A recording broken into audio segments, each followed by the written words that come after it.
So isang mapagpalang araw sa inyo lahat. So ngayong araw po nandito tayo ngayon sa bahay ni Tatay Jesus. I-update ko lang po kayo regarding sa pagpapagawa ng bahay niya. Ay hindi po muna natuloy dahil nagkaroon po ng problema sa lupa. Nakaraan po ay nagkameron ng bakod. So hindi po namin agad nalaman na meron na po pala nakabili nun na matagal na panahon pa. Kaya nagulat din po kami sa nangyari na nagkameron ng bakod. So yun nga po, napag-usapan namin ni Tatay Jesus na nakaraan na kung pwede ito muna temporary, mapaayos para nang sa ganun po ay itayo lang po ng maayos, mailagay lang po sa maayos tatay for security na rin po at yung isa sa problema ay baka po hindi po pwedeng magpagawa ng bahay dito dahil hindi po ito lupa ni Tatay Jesus. So yun po yung sinabi ko sa kanya na pumunta muna kay Mayor para magtanong kung pwedeng magpagawa dito. Kasi baka mamaya ay bawal pa pala magpatayo. So pinapunta ko si tatay sa munisipyo para ma-verify kung pwedeng magpagawa ng bahay dito. Kaya ito yung rason kung bakit ako pumunta dito para itanong kay tatay kung pwedeng magpaayos ng bahay niya. Tara dito. Nandito tayo kay tatay. Hello tay, kamusta? Mabuti naman po. Maraming salamat at dumating yung magagawa po ng aking kubo, lalong-lalo na po dun sa mga sponsor. Ako po sana tulungan nila. Kaya po, alam po kami siguro ninyo ang hirap ng aking kalagayan. Eh, kamusta po yung pagtatanong nyo kay Mayor? Ano po yung naging decision? Ngayon po. Ni Mayor po? Ay, sabi, magtiri ka lang dyan. No? Pwede daw. Oo, siya nang sabi, dalawa kami nag-usap. So sabi ni Mayor ay pwede daw po magpagawa. Basta wag lang yung ibig sabihin, wag lang yung malaki. Temporary lang, sabi ko. Parang ano lang talaga, tirahan ko lang naman. Mabuti po at sumang-ayon sa gusto natin si Mayor Mabait ko yun, walang sabihin dun. Sa mga di nakakaalam, si Tatay Jesus po ay dati nagtatrabaho po sa munisipyo. Kaya kilala rin po siya. So yung tatay, pwede na magpagawa basta lang, maliit lang din Oo, maliit lang. So may naisip agad ako kasi may nakita agad ako dito parang bahay kubo. Parang ganun po siguro ang mangyayari. Simple lang ho. Ayan. Parang ganyan po yung mangyayari sa bahay ni Tatay Jesus. At yun nga po, siguro po by tomorrow po ay pupuntahan na po natin agad para masimula na po agad yung bahay na papagawa natin para kay Tatay Jesus. So, maliit man po pero yun nga, sisiguraduhin lang natin na mailagay sa maayos yung kanyang pamumuhay dito at yung kanyang pagtulog. Baka kasi mamaya pagtulog si tatay, bumagsak po yung bahay niya, tay? Ayaw nga. Hindi mo masasabi, baka mamaya lumindol. Ayaw nga. Hilig na yan. Kung ano na pong pinaglalagay ni tatay sa bubong niya para hindi lang liparin yung yero niya. Ang daming bato. Wait lang tatay pakita ko lang sa mga viewers natin. So siguro po ang mangyayari dito sa bahay niya,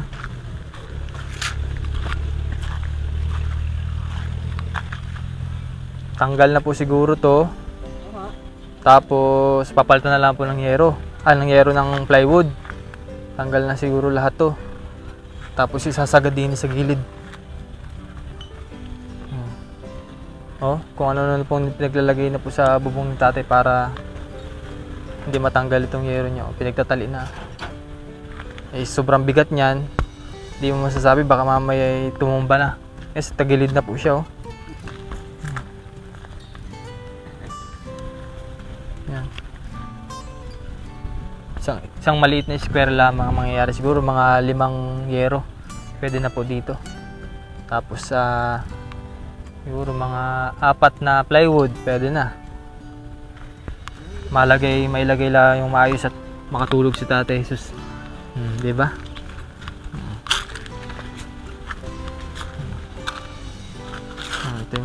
Malaki pa pala yung Malaki pa pala tayo yung ano mo, no? Yung gilid dito. Diba? Ayun.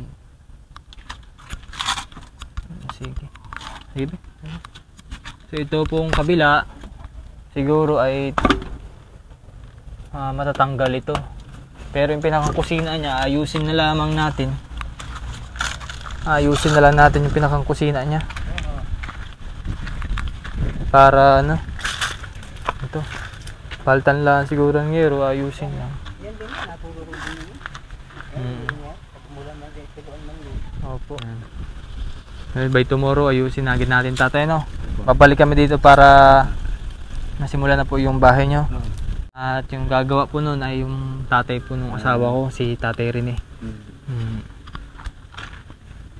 So para mabilis po yung gawaan dito. So tutulong na rin po ako para mapabilis yung paggawa ng bahay ni Tatay Jesus. Walang problema at may simento na yung sahig.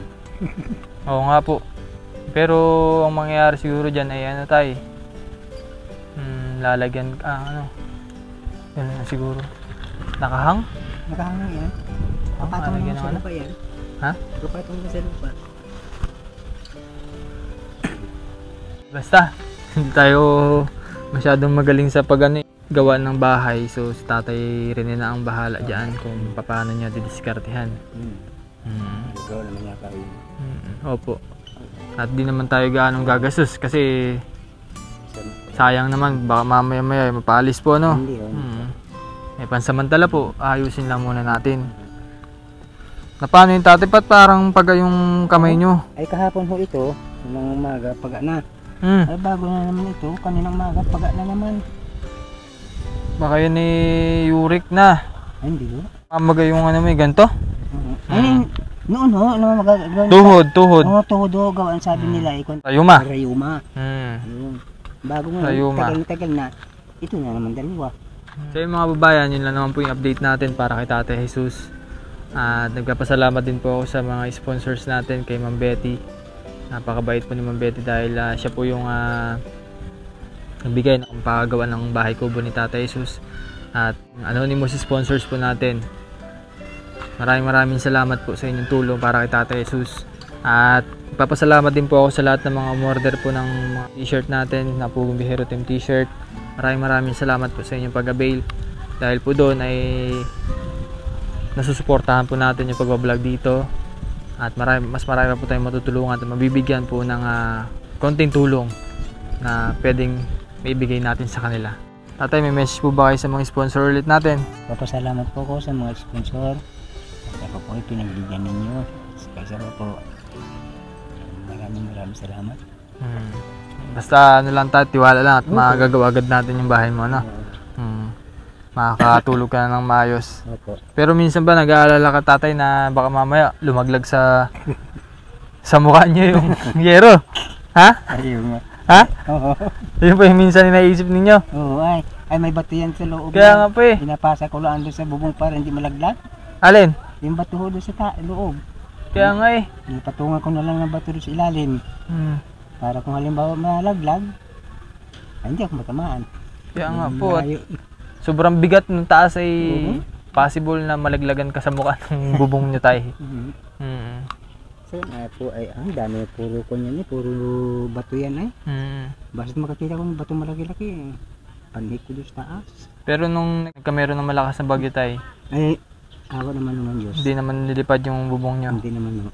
Nilipad nga kung rito yung bahay, baligo dyan. O, diba, daig pa yung bahay mo, yung mga malalaking bahay. Nililiparan ng yero. Ayan, hindi man lang. Effective pala yung mga bato doon tayo, no? Talagang kapirin sa Panginoon. Huwag na natin ipagawa. Joke. Pinapasayal natin sa Tatay Jesus. Bukas tatay, ano, simulan natin yung bahay mo. Sige po. Yan guys, at maraming salamat po sa inyong panonood dito sa Ren Vlogs. At muli po sa mga nais po magpahatid po ng tulong kay Tatay Jesus, mag-message lang po kayo sa Ren Vlogs. Nakikita niyo po sa screen at any amount po ay malaking tulong po yung para kay Tatay. So this is Ren Vlogs po. Peace out po.